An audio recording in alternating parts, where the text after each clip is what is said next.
The cemetery in Sagebrush Flats is quiet at this hour, the kind of quiet that presses against the ears until even a breath feels too loud.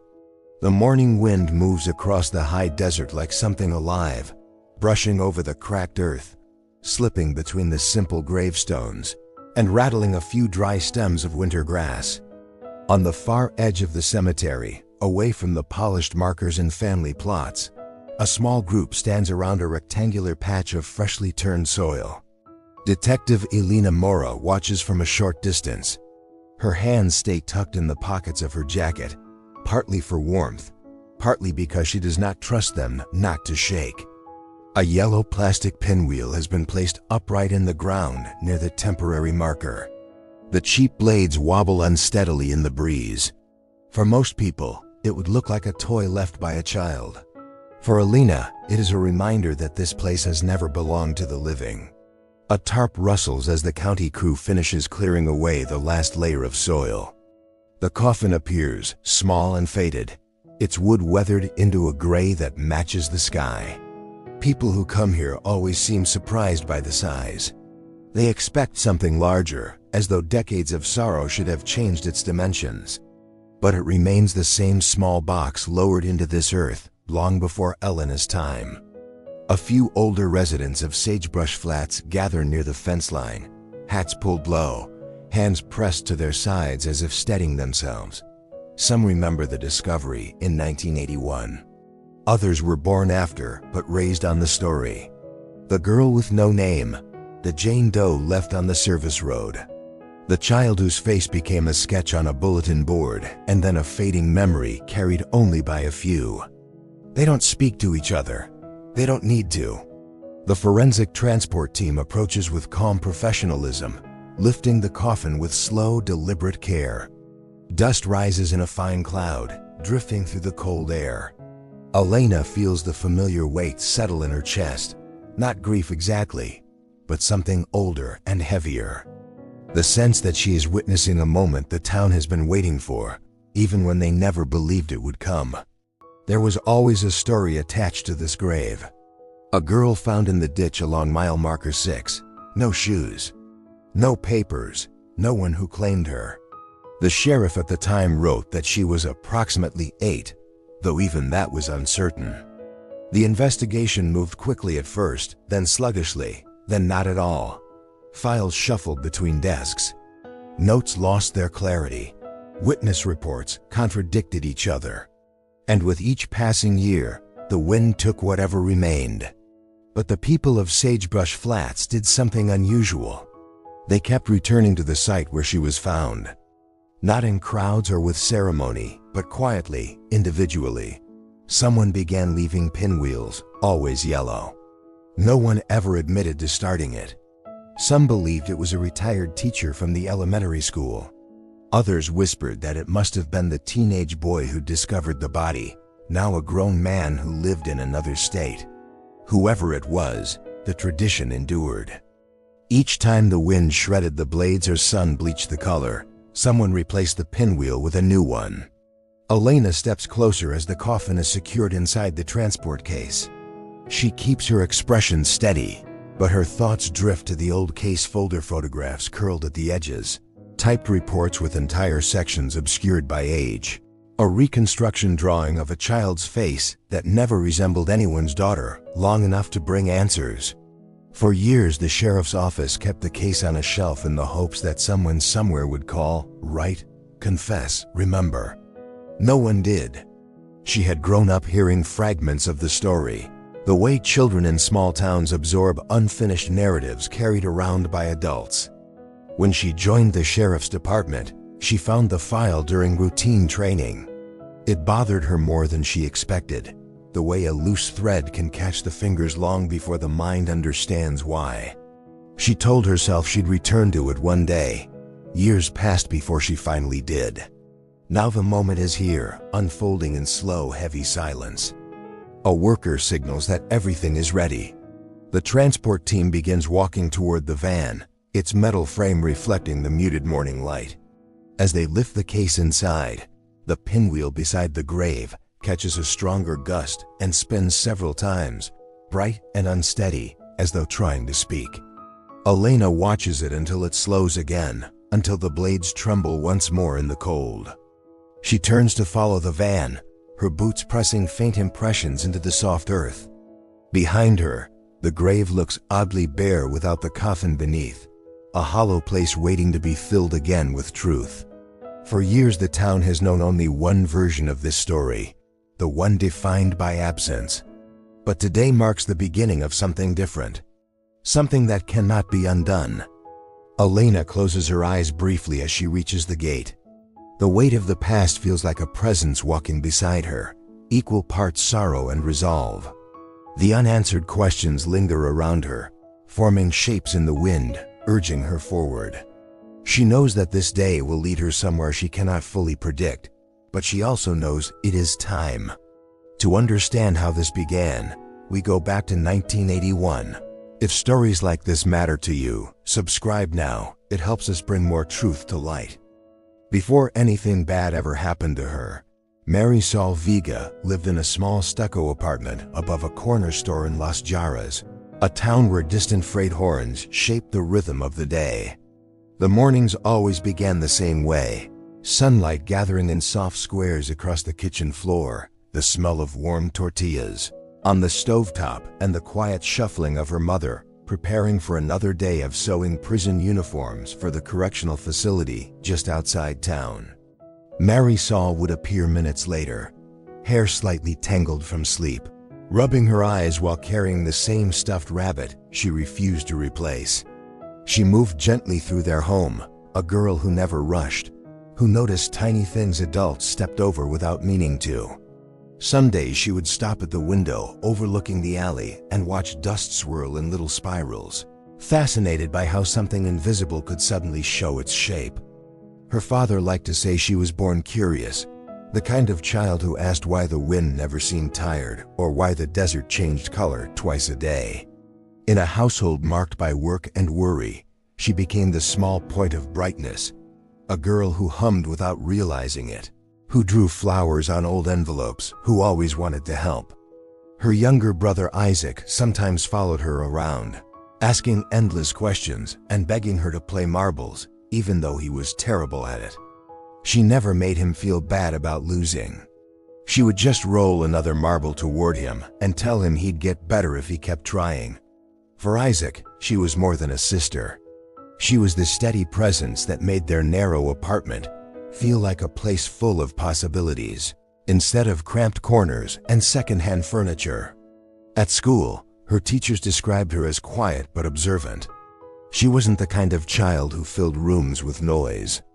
Instead, she took everything in, collecting details like tiny treasures.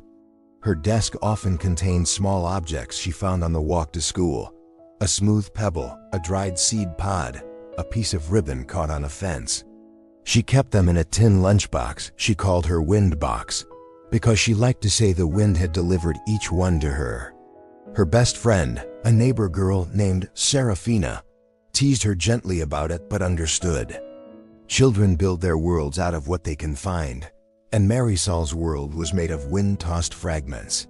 Every Friday afternoon, if her father finished his shift early, he took the family to the Sagebrush Flats summer fair, a small seasonal market that set up along the old highway. It wasn't much to look at some stalls selling roasted corn, a few rides that groaned as though tired from too many years in the sun, but for Marisol, it felt enormous. That was where she first saw the yellow pinwheels spinning in rows, catching shafts of desert light like tiny suns. She remembered the exact moment her mother bought her one. It was a hot evening, the sky brushed with the dusty orange of late summer. Marisol held the pinwheel tightly as they walked between stalls, lifting it every so often to make sure the wind found it. When the blade spun, she smiled in a way that made her whole face open. Her parents watched her run ahead with it, her laughter carried on the breeze.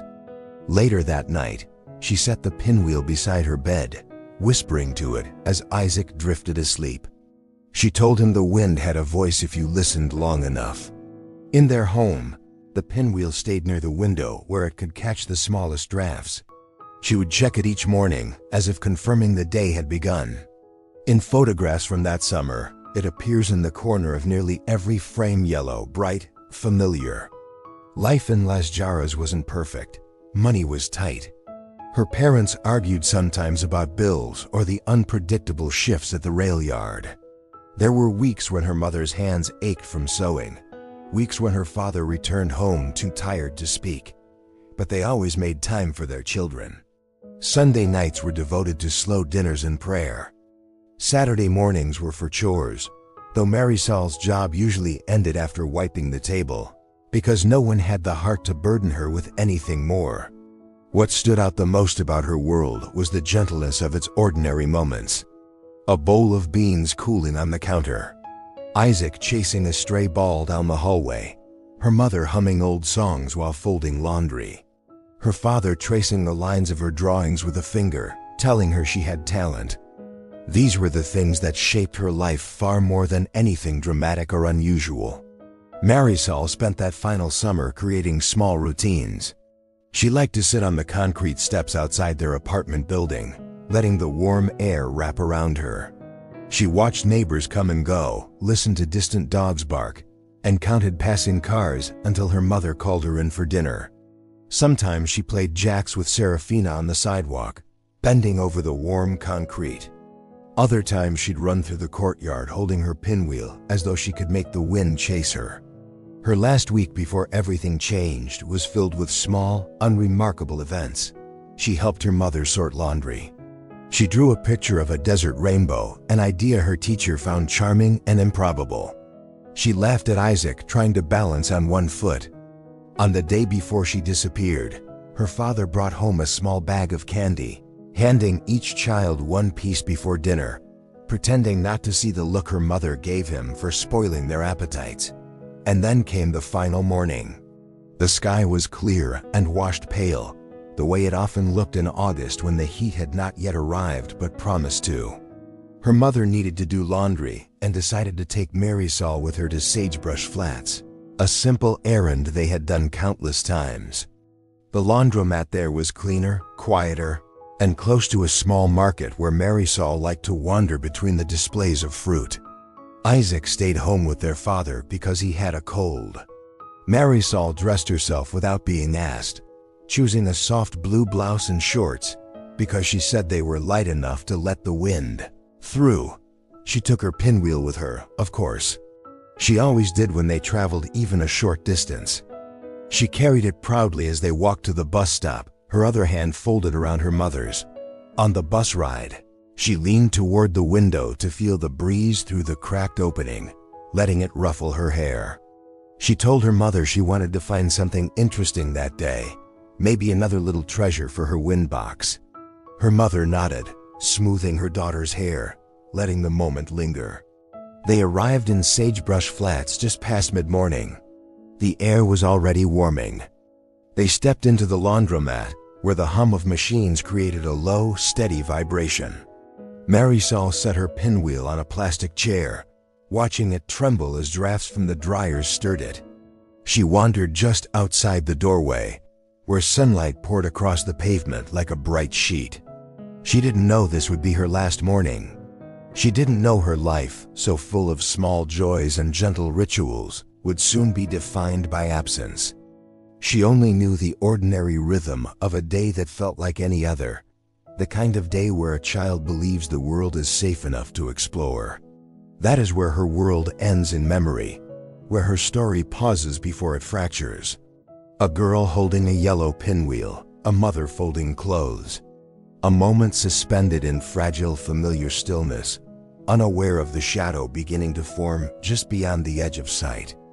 The morning Marisol disappeared began quietly, the kind of quiet that often comes before a shift in a family's life.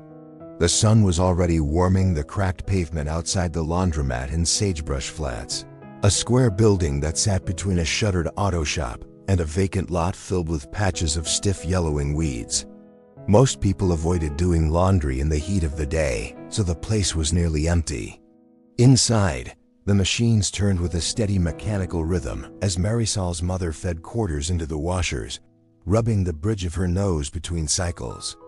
At 10:17 a.m., According to the clock above the vending machine, Marisol stepped outside with her pinwheel. She held it in front of her, adjusting it until the slight breeze made the blades spin. She didn't go far, only to the edge of the walkway where the pavement met a small strip of gravel. Her mother could see her through the glass door, and that seemed enough. In a town like Sagebrush Flats, danger felt distant, like something that happened elsewhere. At 10:21, an older Model 10 pickup drove slowly through the lot. Witnesses later disagreed on whether it circled once or twice. A few remembered the sound of its engine idling for too long, as though the driver couldn't decide whether to park. The vehicle bore no company markings or significant dents, nothing that would draw suspicion. A man sat behind the wheel, partly obscured by glare on the windshield. No one could later describe his face with confidence. At 10:24, Marisol's mother stepped further inside the laundromat to check the dryer temperature. The momentary loss of line of sight went unnoticed by her because she had done it so many times before. It was a routine, and routine can be a quiet weakness when danger hides behind ordinary moments. At 10:26, a woman who lived 3 streets over happened to pass by the laundromat on foot. She saw a man leaning down, speaking to a little girl with a pinwheel. The girl held her hand close to her chest, as though uncertain. The woman assumed it was a father talking to his daughter. She did not pause. She later said the girl didn't seem alarmed, only curious. At 10:28, the pickup truck left the lot. No one saw whether the girl climbed involuntarily or was carried. The laundromat door swung open a minute later as Marisol's mother stepped outside, wiping her hands on her jeans. She called her daughter's name, expecting her to appear from behind the vending machine. When she didn't, the air seemed to change. She walked around the corner of the building, scanning the lot. The pinwheel was gone. At 10:33, she searched the interior of the laundromat, checked the bathroom, and asked the only other customer, a young woman with headphones, if she'd seen a little girl. The woman shook her head. The mother called out again, louder, the name echoing against the metal siding of the vacant lot. At 10:37, she phoned her husband. Her voice was shaking badly, and he couldn't understand her at first. After a moment, he said he was already on his way. At 10:40, she approached the owner of the corner market 2 doors down, asking if he had seen a girl with a yellow pinwheel. He hadn't. He stepped outside with her to look again, scanning the same empty space she had already searched. There was nothing unusual. Just sun, dust, and heat. By 11:02, an officer from the Sagebrush Flats substation arrived. He took a brief statement, asked routine questions, and radioed in the child's description. There wasn't immediate panic in his voice, just procedural urgency. Missing children were uncommon in the area, but the assumption at first was that she had wandered off.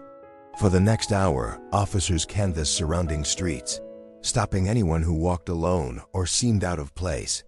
They checked alleys, dumpsters, backyard sheds. They asked clerks in every small shop along the main road. Several people remembered the girl earlier that morning, but no one had seen her after 10:25, as though she had slipped out of the town's collective sight.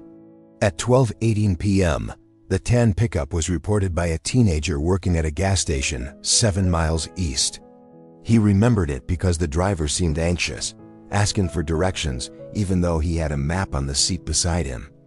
The teenager couldn't recall the license plate.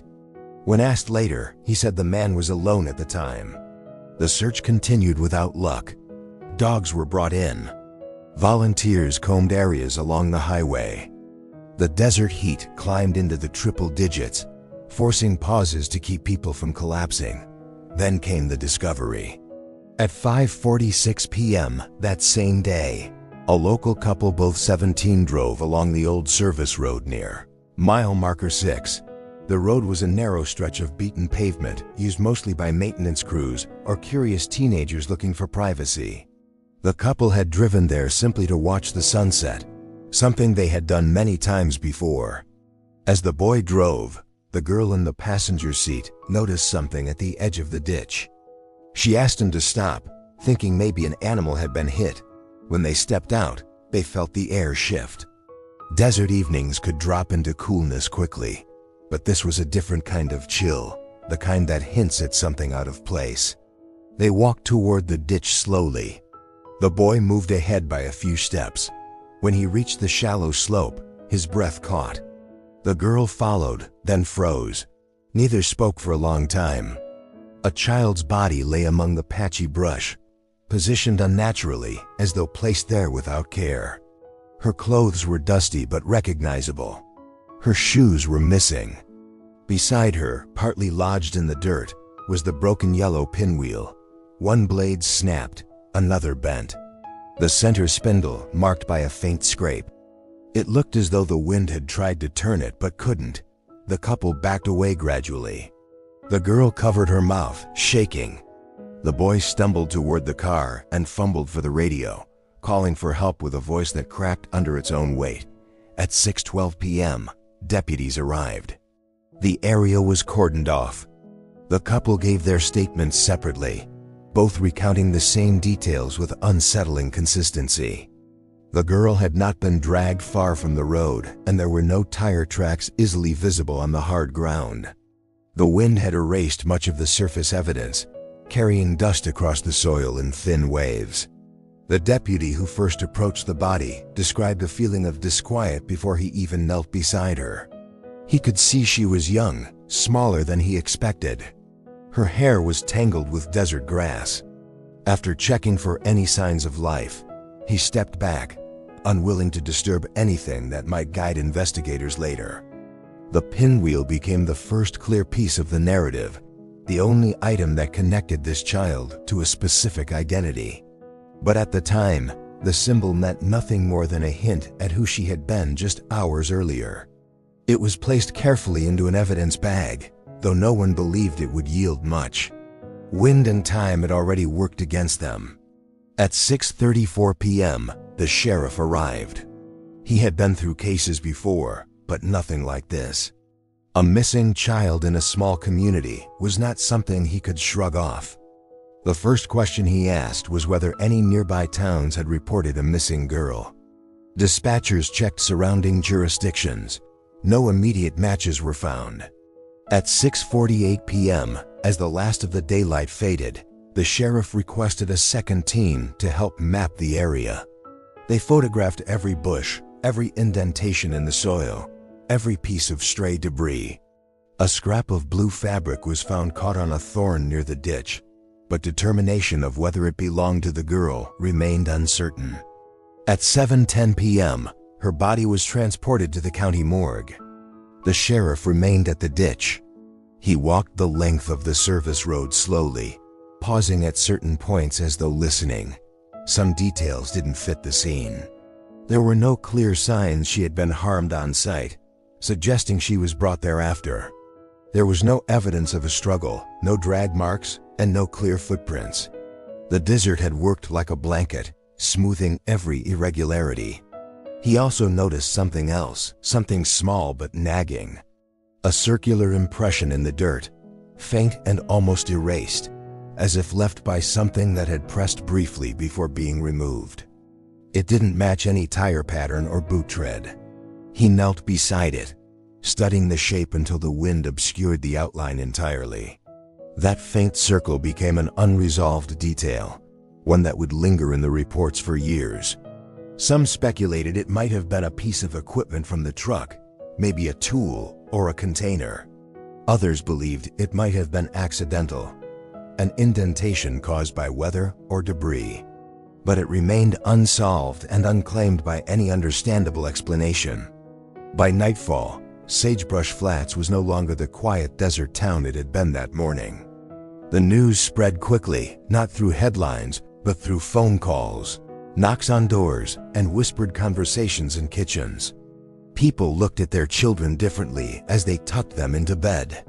They locked doors they had never thought to lock before. A feeling settled over the town like a thin, persistent film, something uneasy, something that did not lift with morning light. The little girl with the pinwheel had been found. But the story of what happened to her had only begun to unravel. The early days of the investigation burned hot with urgency. Deputies worked through the night, combing the service road and the surrounding desert scrub. They went over the same square miles repeatedly, hoping the heat hadn't already erased what little the land had left behind. But by the end of the first week, the mood inside the sheriff's office had begun to shift. Leads that looked promising dissolved into small misunderstandings or coincidences that meant nothing when held up against the weight of the crime. The first false lead came from a truck mechanic who believed he had serviced a tan pickup matching the witnesses' descriptions. He pointed the investigators toward a man who lived in a neighboring town, someone who had a reputation for heavy drinking and a violent temper. When deputies located him, he was sitting in his yard, staring at a smoking grill as though he had no intention of being anywhere else. His truck was indeed tan, but it was a newer model, registered 2 years after the crime. When questioned, he seemed confused, then offended, then weary. He said, "You think I could hurt a kid? I've been plenty of things, but not that." His alibi checked out, leaving the investigators with nothing new. Another lead came when a woman called the substation, claiming she had seen the girl days earlier at a gas station outside Santa Fe. The description didn't match entirely, but in cases like these, investigators often followed threads even when the weave seemed off. They drove out, interviewed the clerks, reviewed what minimal security footage the station had. There was a girl, but she was older, traveling with her parents, and clearly not the child from Sagebrush Flats. The woman had simply wanted to help, but her uncertainty cost the team a day of work. Throughout the first month, the sheriff's office received more than 50 calls from people convinced they recognized the child, from places as far as Roswell and El Paso. Some calls were sincere, others fueled by rumor or misplaced fear. A few were hoaxes, teenagers daring each other to phone in false tips. Those were the calls that drained the investigators most, not because they were dangerous, but because they chipped at morale, making every real clue harder to trust. Reporters arrived from Albuquerque and Phoenix, turning up at the station unannounced and asking questions the sheriff wasn't ready to answer. They requested photographs, statements, updates. One reporter pressed a microphone toward him on a scorching afternoon and asked, "Sheriff, do you believe the perpetrator is someone local?" He simply replied, "We're investigating every possibility," though he privately feared that whoever was responsible had already slipped away. In the Vega family home, the atmosphere was thick with exhaustion. Each day brought new questions, new hopes raised and lowered with every phone call. Marisol's mother kept her daughter's blouse folded on the kitchen table, smoothing the fabric each morning and night as though it were ritual that might anchor her emotions. Her father became quieter as the days stretched on, speaking only when necessary. In the early weeks, officers visited regularly, updating them on progress. But as the investigation began to slow, they came less frequently. At one point, an officer sat across from the parents and said gently, "We're doing everything we can." "Sometimes these cases take time," her mother answered. "She's 8. She doesn't have time." Her father looked away, focusing on a small crack in the tile floor, as though it were something he might fix. The officer left with a heaviness that followed him back to the station. A month after the discovery, the state police were brought in to assist. They reviewed the reports, re-interviewed witnesses, and rebuilt the timeline minute by minute. The lack of substantial evidence was staggering. The laundromat had no functioning cameras. The corner store's camera system was broken.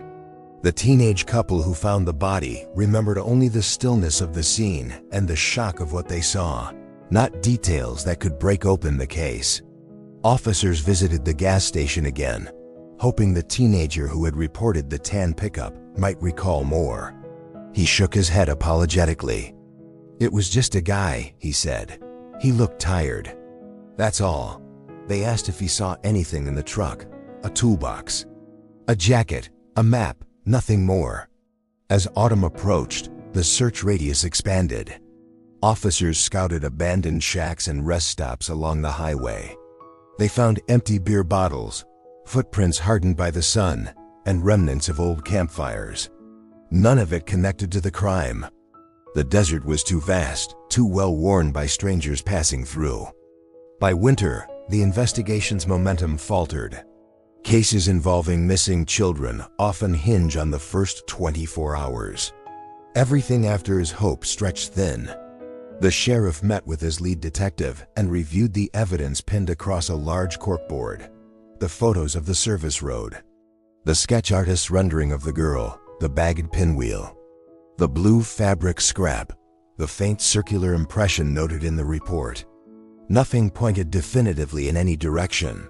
During one meeting, the detective said, "We need a name." "Without a name, we're chasing shadows."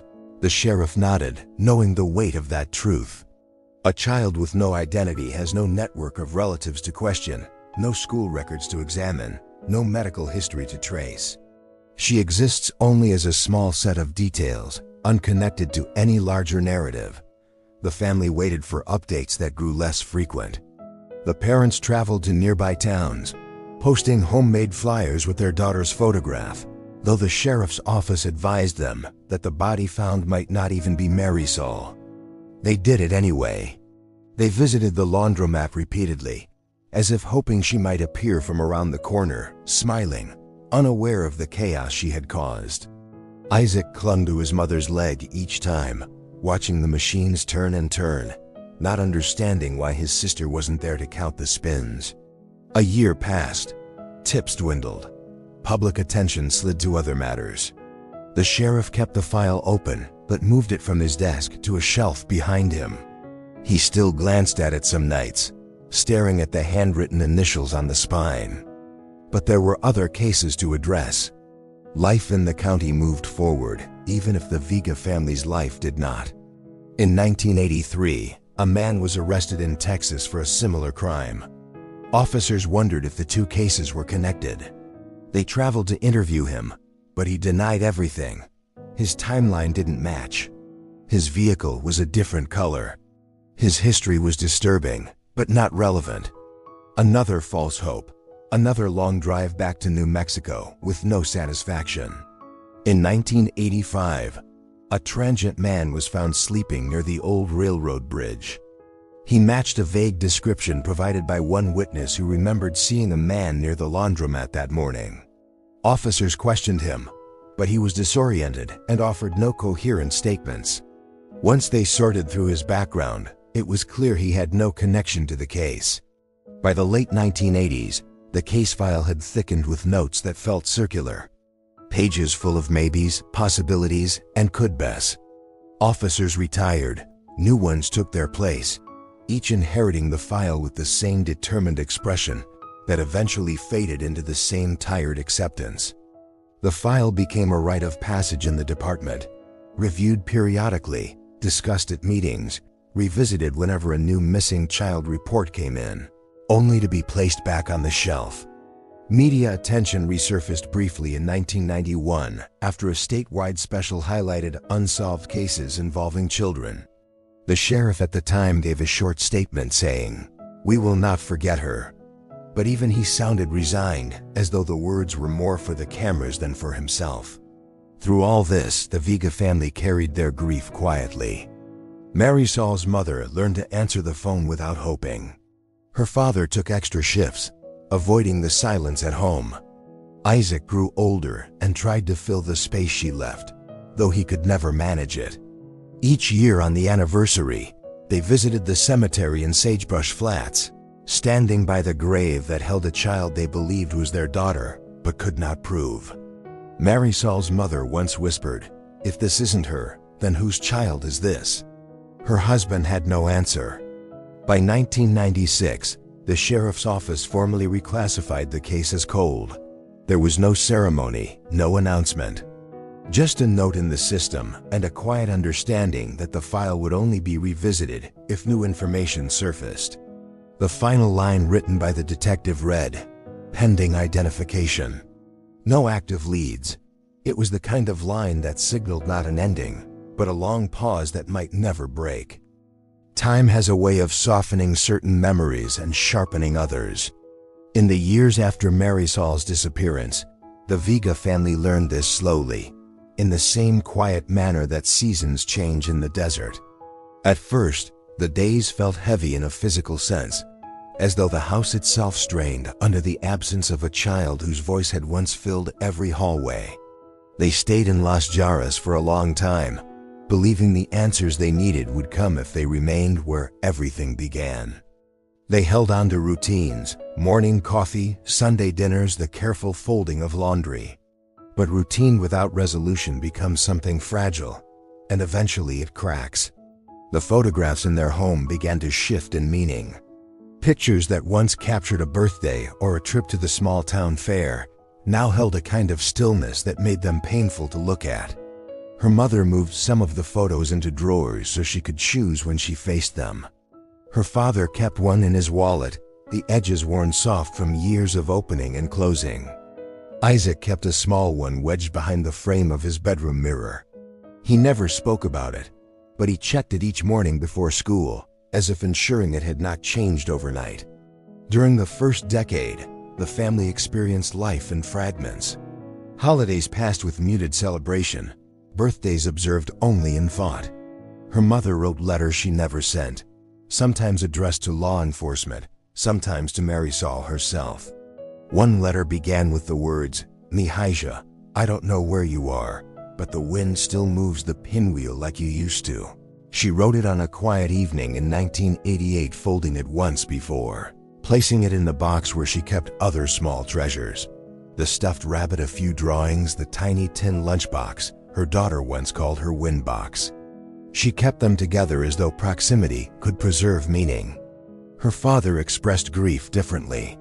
He took extra shifts at the rail yard, sometimes working through the night, coming home exhausted and silent.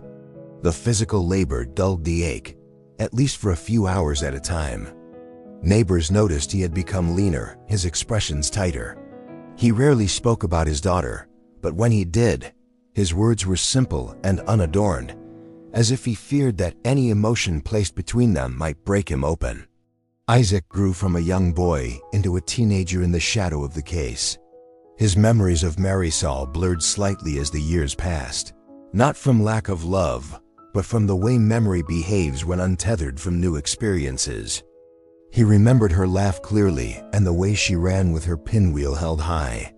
He remembered her voice calling his name. But other details, a favorite song, a phrase she repeated, became uncertain. He sometimes asked his mother to describe those moments again. She always obliged, though each time she spoke, her voice carried a tremor that didn't fade with repetition. By the early 1990s, life had changed in ways none of them anticipated. The family moved to Albuquerque, believing distance might soothe what Las Jarras had made raw. In the new apartment, they arranged Marisol's belongings in a single wooden chest at the foot of their bed. They did not open it often, but knowing it was there gave them a sense of control over a story that had too many unanswered chapters. The changing city around them created an odd contrast to their stagnant grief. Streets filled with new shops. School buildings expanded. People moved in and out of their neighborhood with the rhythm of urban life. For the Vega family, time had come to feel like two parallel paths, one where the world progressed naturally, and one where they remained anchored to a single unresolved moment in 1981. Every year on the anniversary, they returned to Sagebrush Flats. They visited the small grave marked "Unknown Child." They brought flowers and, without speaking about it, always brought a yellow pinwheel. They placed it carefully beside the headstone, watching the wind take hold of the blades. Her mother believed that if the wind moved it, it meant Marisol was near. Her father didn't speak of beliefs, but he stayed beside the grave longer than anyone else. As the 1990s shifted into the new century, hope became something quieter for the family. Not gone, but dimmed. They still followed cases in the news, reading about new technologies, improved DNA testing, national missing persons databases, computer-assisted reconstructions. Occasionally, her mother clipped an article. Another letter she wrote began, "Maybe the world knows more now. Maybe there is a new way to find you." She folded this one carefully and placed it in the chest with the others. But there were setbacks as well. One year, the family learned that some of the original evidence from the case had been misplaced during an office relocation. The sheriff at the time sent a polite letter apologizing for the oversight. Her mother folded the letter once, then again, until it was small enough to fit into her palm. She whispered, "They don't even know how to keep her safe now." Her father placed an arm around her shoulders. Isaac, now a young adult, clenched his jaw to keep from breaking down. Even as the world around them evolved, the case barely moved. Investigators retired, new ones arrived, but the file remained unchanged, its pages yellowing beneath the weight of time. Some years, no one from the sheriff's office contacted the Vegas at all. Other years, a young detective would call to say they were reviewing old cases, though these calls led nowhere. Still, the family refused to let the memory fade. They kept small rituals alive.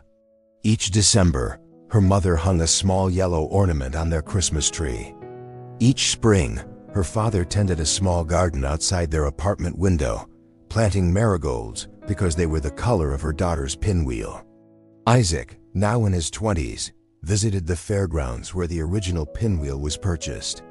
The fair had changed, the vendors were new, the rides repainted, but he walked the grounds quietly, trying to imagine what she last saw and heard before the world took her away.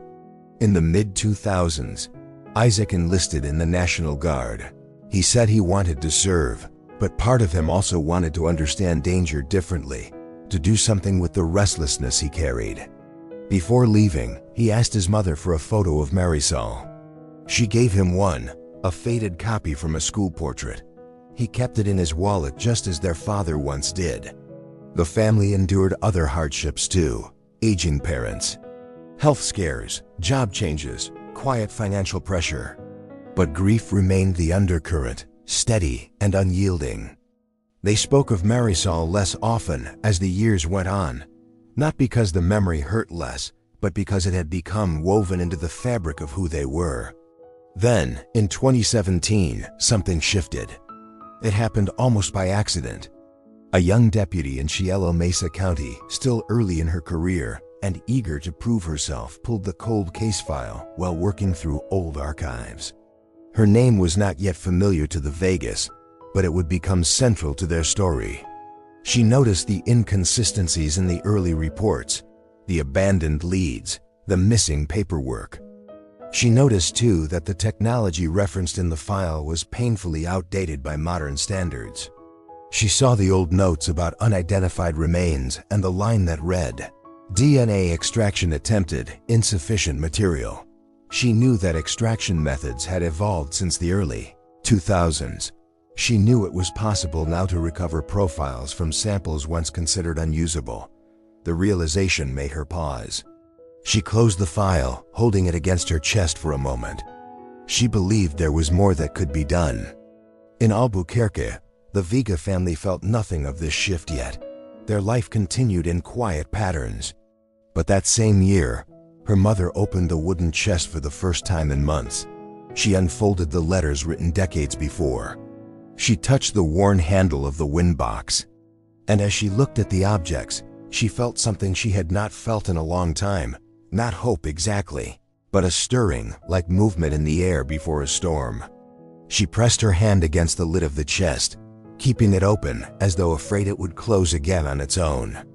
She said softly, "If there is still a way to find you, let it come." Elsewhere, in a quiet office, the forgotten file had just been reopened. Where are you watching from tonight? Drop an emoji in the comments. By the time Detective Elena Mora found the old exhumation request, her shift had technically ended hours earlier. The sheriff's office had grown quiet, the kind of quiet that reveals which cases truly weigh on a department. She sat alone in the records alcove, surrounded by binders that smelled faintly of dust and copier ink, sifting through decades of forgotten paperwork. The cold case file on the little girl from Sagebrush Flats lay open beside her, its edges frayed with time. She had read it so many times she could recall large passages by heart, But this detail, the unsigned order for exhumation drafted in 2009, felt like a message from someone who still believed answers were possible. She drew a slow breath as she held the paper up to the dim light. The form had never been processed. Budget cuts and staff turnover had pushed it into obscurity. Yet here it was, resurfacing at a moment when DNA extraction techniques had advanced far beyond what anyone in 2009 could have imagined. She placed it carefully on top of the file, a silent promise taking shape inside her. Things could change. Within a week, after presenting her case to the sheriff and the county board, the order was approved. The exhumation occurred at dawn under a thin blanket of pale desert air. The small coffin was lifted from the ground in the presence of a handful of longtime residents, each standing quietly at the perimeter as though attending a ceremony they never expected to witness. Alina watched the workers place the coffin into the transport container, her eyes drawn again and again to the yellow pinwheel someone had planted the night before. Its blades shifted gently in the breeze, as if urging the moment forward.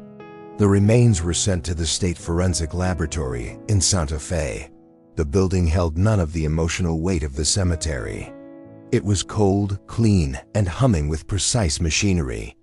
Yet in a way, its sterile walls held the possibility of the most profound human truth. That possibility now rested in the hands of Dr. Jonah Klein, a civilian genealogist contracted for complex cold cases. He stood over the small bone fragments with deliberate care, knowing they carried the last physical trace of a story too long obscured. The extraction began with surface cleaning, then careful powdering of the densest fragments. Technicians monitored each step, recording data meticulously. The powdered bone was introduced to chemical buffers designed to free whatever DNA still clung to the centuries-old material. Many cold cases from this era yielded only fragments too degraded for meaningful analysis, and Jonah knew not to expect miracles. Still, he moved with a kind of quiet determination, like someone handling a fragile message left in a bottle decades before. Hours turned into days as they quantified the recovered DNA, prepared libraries for sequencing, and isolated viable SNPs. Each step brought small confirmations on computer screens, an intact sequence here, a readable section there. When the initial genetic profile finally assembled itself into a coherent structure, Jonah removed his gloves and pressed his palms into the counter, exhaling a breath he hadn't realized he'd been holding. It wasn't perfect, but it was better than he had hoped, workable for genealogical comparison. Late one evening, when the lab was nearly empty, he uploaded the profile to a voluntary genealogy database. Each match that appeared on the screen would represent someone sharing a distant branch of the same family tree. Alina sat beside him, her fingers occasionally tapping a nervous rhythm on her notebook. The loading bar crept forward, and the room felt oddly suspended. Then the notification appeared. Potential relative match, 2.3% shared DNA. Jonah leaned closer, squinting in concentration. The match was a distant cousin living in Texas. Not close enough to identify the child, but close enough to map a family line.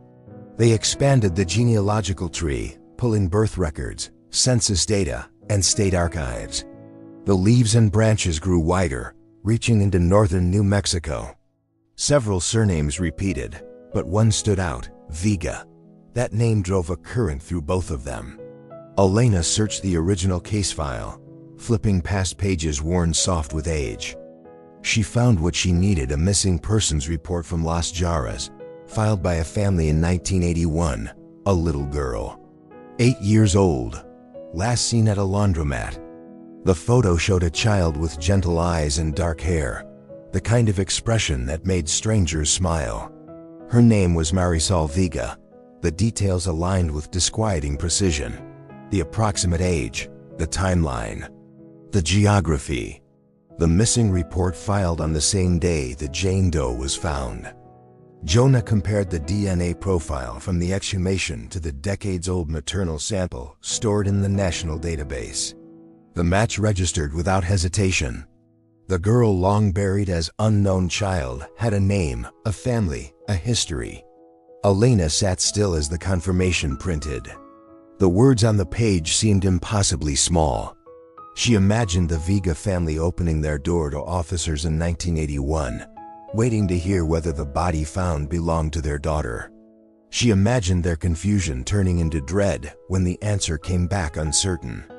She imagined them carrying that uncertainty through the passing of decades, never knowing that the truth was buried only a few towns away. As the reality settled over her, Jonah scrolled further through the genealogical tree. The new information suggested a link to someone else within the family network, someone who lived in Sagebrush Flats during the 1980s, someone who worked at a nearby facility, someone who, at the time of the disappearance, drove a tan pickup. His name appeared in the archived employment records, Rafael Vega. Elena blinked at the screen. "He was her uncle," she said aloud, her voice nearly a whisper. The revelation emerged like a sudden break in cloud cover. For decades, investigators had assumed the perpetrator was an outsider, a transient, a stranger passing through. But the genealogical evidence reoriented everything. The close family tie pointed inward, not outward. It reframed each detail of the laundromat sightings, the gas station report, the behavior patterns in the case file. In the days that followed, they gathered everything available about Rafael. Employment logs from the prison where he worked the year Marisol vanished. Vehicle registration records confirming ownership of a tan pickup. Old statements from co-workers who mentioned he sometimes offered candy to children visiting the facility with their parents. Notes from supervisors describing abrupt schedule changes. Records showed he left New Mexico within months of the disappearance, relocating to rural Texas. As the pieces aligned, it became clear the case had always been missing one crucial element: the victim's name. Without it, investigators lacked the relational map that might have pointed to Rafael decades earlier. When the time came to notify the Vega family, Elena requested the meeting personally. The family gathered in a small office in Albuquerque, sitting close together as though bracing for impact. Marisol's mother clutched a tissue, her eyes haunted by years of waiting. Her father sat rigid, hands clasped tightly. Isaac, now an adult, stared at the table with a quiet stillness that suggested he had prepared himself for any answer. Elena spoke gently, choosing each word carefully. She explained the exhumation, the DNA extraction, the genealogical match. She told them their daughter had been identified with certainty. The silence that followed was thick, not empty but full of years, of longing, of every unspoken question they had carried through changing cities and seasons. Marisol's mother bowed her head into her hands. Her father's breath shuddered. Isaac closed his eyes, gripping the edge of the chair. No one cried loudly. The grief had been too patient, too enduring for anything explosive.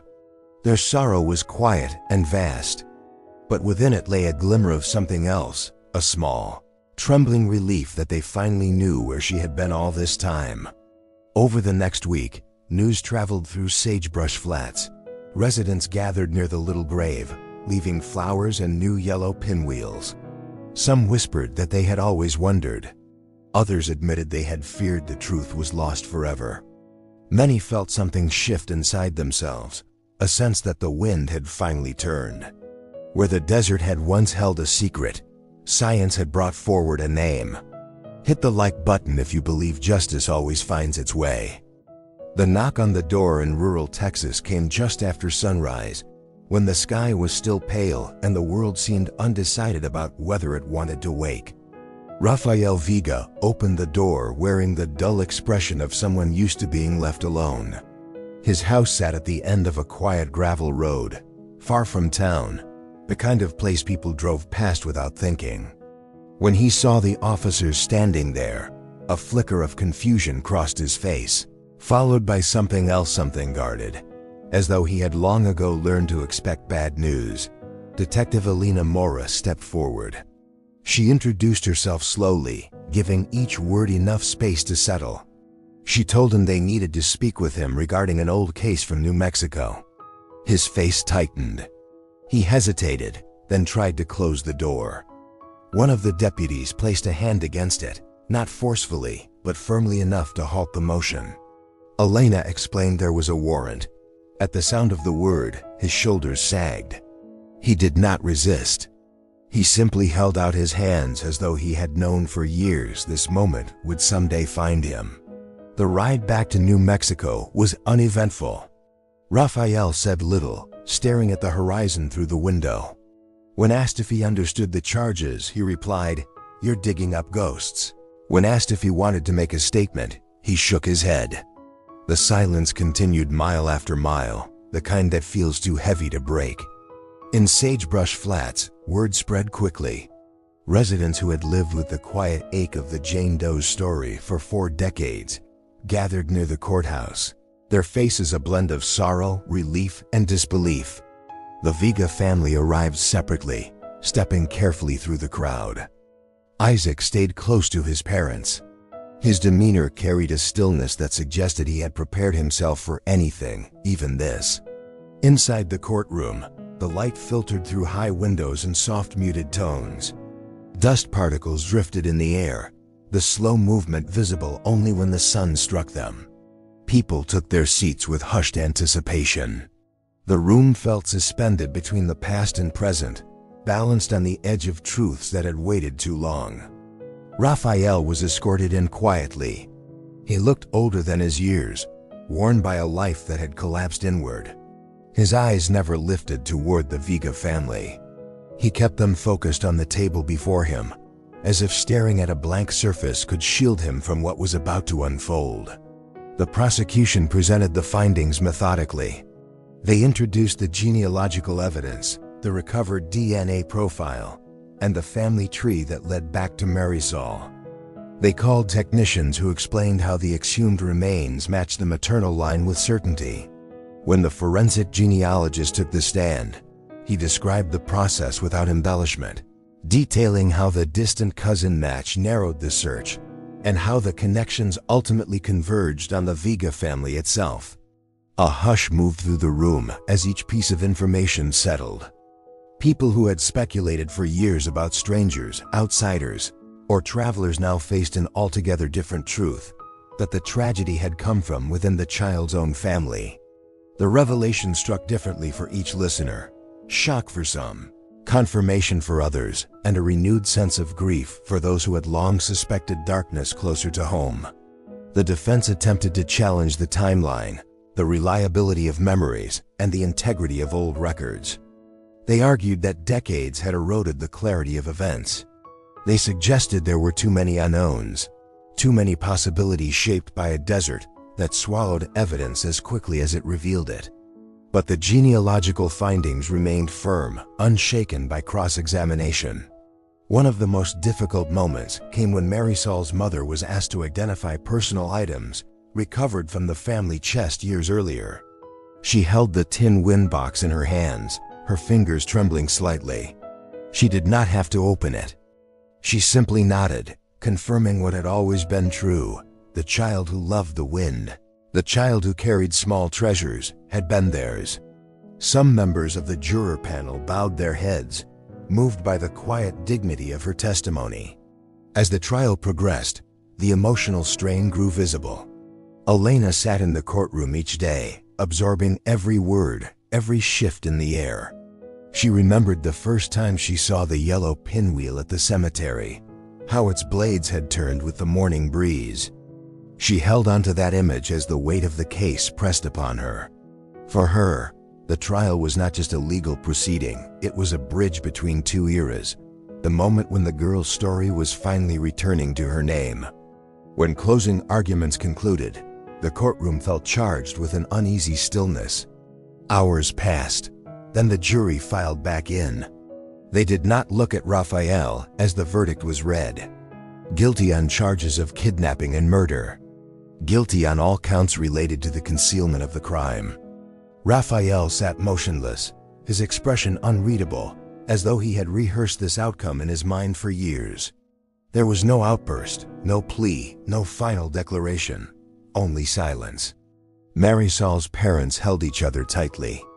Isaac's face softened into something like release, though not relief. Justice, he realized, did not undo the loss. It only put a shape around it. A boundary where chaos once lived. He whispered something quietly, a phrase meant only for his sister, carried away by a breath the courtroom could not hear. Outside, a cluster of townspeople stood near the courthouse steps. Many had brought pinwheels, placing them along the walkway as symbols of remembrance. When the Vega family emerged, several stepped forward but did not speak, offering presence rather than words. The desert wind caught one of the pinwheels, spinning it gently.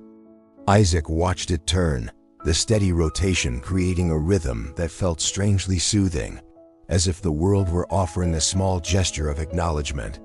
In the weeks that followed, news of the conviction spread across the state. Articles referred to it as a landmark in forensic genealogy, evidence of how science could resurrect truths long thought unreachable. For the sheriff's office, the case represented a shift in how cold files could be approached. For the community, it was a moment of collective exhale. And for the Vega family, it was something quieter, a chance to speak about Marisol without the shadow of uncertainty. Elena visited the cemetery again, shortly after the verdict. The new headstone had been placed, etched with the name that had waited 4 decades to be written. Marisol Vega. The dates below, it captured both a life too brief and a story that stretched long beyond its natural borders. Elena stayed for a while, letting the silence settle. A fresh pinwheel stood beside the stone, its yellow blades bright against the muted earth. She thought about the years that had passed, the people who had carried the memory of the Jane Doe without knowing her name, the family who had waited through decades of silence, the way truth had finally emerged, not through chance, but through persistence and science intertwined. Justice in this case did not feel triumphant. It felt steady, earned, and solemn. She whispered a simple sentence before she left, a promise meant for the girl who had changed her life as an investigator. "We remember you now." It was not a closure to the pain, but it was a closing of the questions. A boundary drawn around the darkness, allowing light to reach what had long been hidden. In Sagebrush Flats, the wind continued moving through the mesas. The pinwheels placed at the roadside and the cemetery turned in slow spirals, carrying with them the fragile acknowledgement that, even after decades of silence, justice had found its path. In the months after the trial, a quieter rhythm settled over the Vega family. They moved through their days with a different kind of steadiness, no longer carrying the sharp uncertainty that had defined so many decades. The grief remained, softened into something more familiar, something they could hold without fear of it breaking them apart. They visited the cemetery more often than before, not out of despair, but out of gratitude for finally having a place where Marisol's name was spoken aloud without hesitation. Isaac found himself returning to Sagebrush Flats on his own.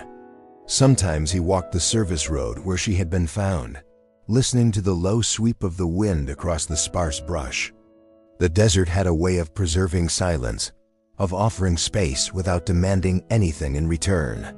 He stood where the ditch curved gently toward the highway and placed a fresh yellow pinwheel in the soil.